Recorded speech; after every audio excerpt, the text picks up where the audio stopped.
Do you even know what to say after that? Is there even anything to say? Hi, I'm Weston. I love talking about the Astros, and I'm here to talk about Game 66 of the regular season, where the Astros lose 5-0 to the Cleveland Guardians, dropping the final game and dropping the series to Cleveland over the weekend. And I mean, what is there to say about the game? It was a 5-0 loss, where the Astros had 5 total base runners. I had a DM on Twitter from Weston, fellow Weston in the community, hi friend, and it was, this is a one-take video.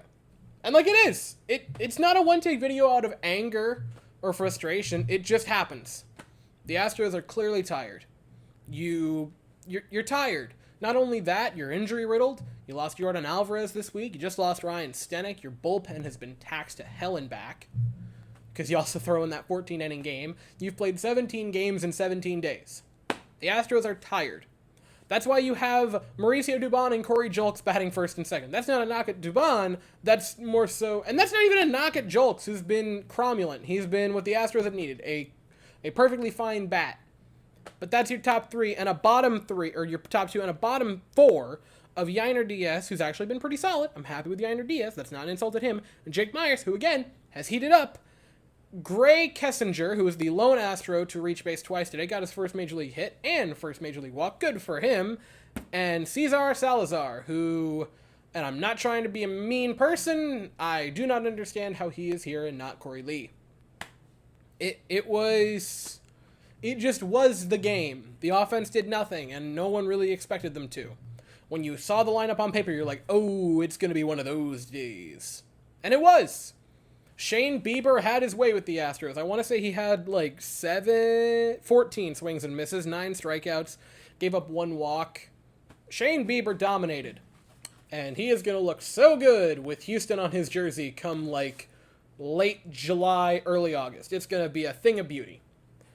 It was an unfair pitching matchup. It was Shane Bieber, who's won a Cy Young Award, who is a good pitcher. Don't let the number this season of over 3.25 ERA scare you. Good pitcher. Versus Brandon Bielak. And we'll move to Bielak now, because the offense, we've already said our piece. What do you expect? I'm not saying this to be mean to Brandon Bielak, because he seems like a neat guy. But it was a pitcher who the past couple games has been pitching above his weight class, getting hard hit outs, and all the underlying stuff caught him today. Pair of home runs, 5 total runs, only got 4 strikeouts, I think 6 swings and misses in the 5 innings. It wasn't pretty for Brandon Bielak.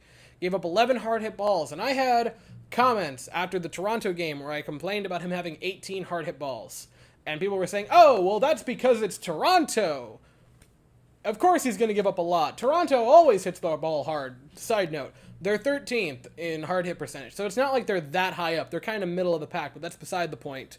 Gave up 11 today in 5 innings to Cleveland, who is dead last.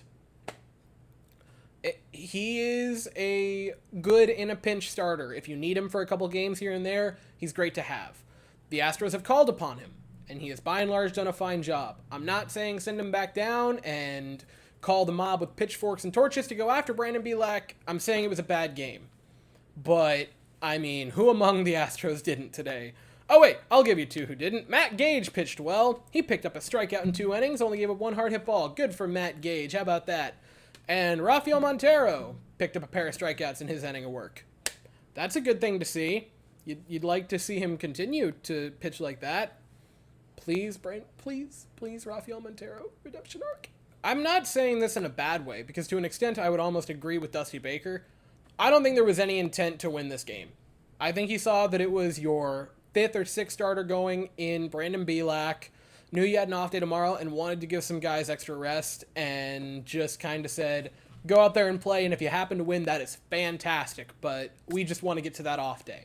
Because now you head back to Minute Maid Park for a 9-game homestand where you have 3 against Washington, 3 against Cincy, and 3 against the Mets, and for the Washington series, you get to trot out